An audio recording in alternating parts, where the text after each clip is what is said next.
So guys, andito na ulit tayo sa likod, no. So eto na, naayos na natin yung ano, nalagyan na natin ng butas. Ayan, kung nakikita nyo, ay may mga butas na po siya. Ayan, no.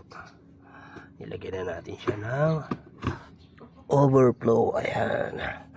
Sa ganon, di na natin po problemahin pagka umulan. So ngayon naman, lagyan na natin yung ating setup, kung paano nakapesto yung mga ano natin. So ayan, naayos natin sila.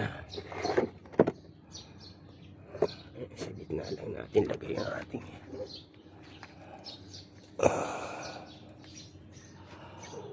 ayan, para hindi gumulong yung ating ano. So ayan guys, ito naman yung nilipat natin. Kung nakikita nyo, wala naman naginda, diba? Sabi ko sa inyo, as good sila. Kasi nga, nakastack na yung tubig, nakasingaw na yan. Tapos, magkasunod na gabi na umulan dito. Kaya yung tubig niya ay tawag rito, match na match din doon sa pinagtanggalan natin. Kaya hindi na natin sila tinawag na inacclimate, dinaretso na natin sila agad ng lipat pagkagaling doon. Kasi nga same lang yung ano na temperature nila, yung lamig nila.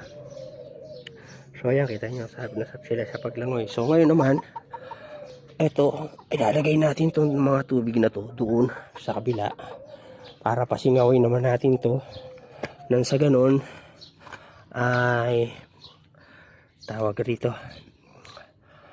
pagka nagano tayo yan, tatanggalin na natin yung mga, o kaya yung mga meals, pagsasama-samahin natin dito, gagawin natin parang community tank yan muna. Kasi para yung mga nakapag-drop na, hindi na muna tayo papadami. Kasi habang dumandami sila, mas mahirap po kasi maglinis ng mga ano nila, kahit sabihin mo na hindi mo naman sabay-sabay anuhin. So ayun po, sa itla lagay natin tubig.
So yun guys, nilagyan na natin ng tubig. So nakita nyo, 2 galon lang yung nilagay natin na tubig. Tapos hindi siya halos umabot dun sa pinaka-overflow. Meron pa siya halos 1 inch na interval. So i-assist na lang natin yan para pagka umulan, dadagdag dyan yung ano ng tubig ng ulan para mas maganda yung ano ng tubig. Kasi mas maano niya yung kung may natitira pa dyan chlorine na ano, para sa pagpapasingaw sa kanya at para pagka ano, tsaka siya overflow. Tapos ang ginawa pala natin, no, hindi ko kinuskus yung ano, hindi ko nilinis ng kinuskus ng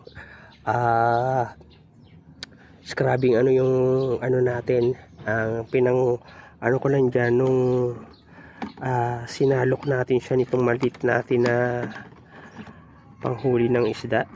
Makikita nyo ito, yan, yun lang yung pinangkiskis ko dyan sa gilid. Pero kita nyo naman, ayan o, so paano yung mga mismong lumot na nakadikit yan miski yung sa flooring, hindi natanggal lahat, pati ito sa mga PVC natin, tsaka yung itong paso natin na nilagyan natin ng butas para may pagtataguan sila, hindi natin tinanggal. para mas makatulong yan kasi good bacteria yung mga nandyan sa mga ano ng lumot. So tsaka para luminaw na din yung ano ng tubig niyan, tumutulong yan para luminaw yung tubig natin. So yung katulad din dito sa kabila, ayan, tingnan nyo yung mga lumot niya, no. Ayan, nakakita nyo ba? Ayan, kita naman sa ano, no. Ayan yung mga lumot, hindi natin sila tinanggal, inasis natin sila para sa ganun, pabor pa din dun sa mga alaga nating isda yung ano ng lumot, guys.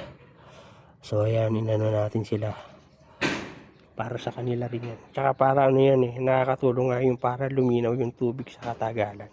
So gagawin lang natin, babanto-banto natin, tapos torque booster natin yung mga ilalim niya para doon sa mga tira-tirang pagkain at saka yung mga dumi nila.